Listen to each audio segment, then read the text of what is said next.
আপনাকে যদি এরকম একটি পেজ হাতে ধরিয়ে বলা হয় এখানে যে লেখাগুলো আছে সবগুলো টাইপ করতে হবে, আপনার কত সময় লাগবে?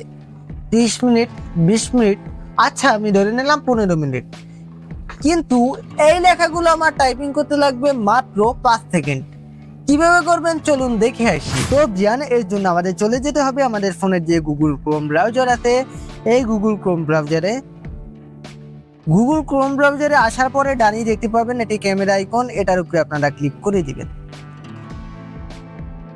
দেখতেই পাচ্ছেন আমাদের ক্যামেরাটা ওপেন হয়ে গেছে। আমরা যেই লেখাটা লিখতে যাচ্ছি সেই লেখাটার উপরে এরকম ধরবো এবং একটি ছবি তুলে নেব।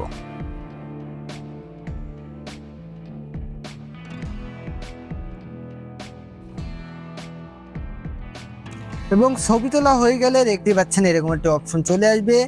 আমাদের যতটুকু প্রয়োজন ততটুকু এখান থেকে আমরা কপি করে নিতে পারবো। দেন আমি এখান থেকে কপি করে নিচ্ছি, পুরো লেখাটা কপি করে নিলাম এবং এটা কিন্তু কপি হয়ে গেছে। এখন আমি যে কোনো একটি নোটবুকে আমি যদি পেস্ট করি তাহলে কিন্তু এটি সেখানে পেস্ট হয়ে যাবে। দেন আমি একটি নোটবুকে আসলাম এবং এখানে সেই লেখাটা পেস্ট করে দিলাম।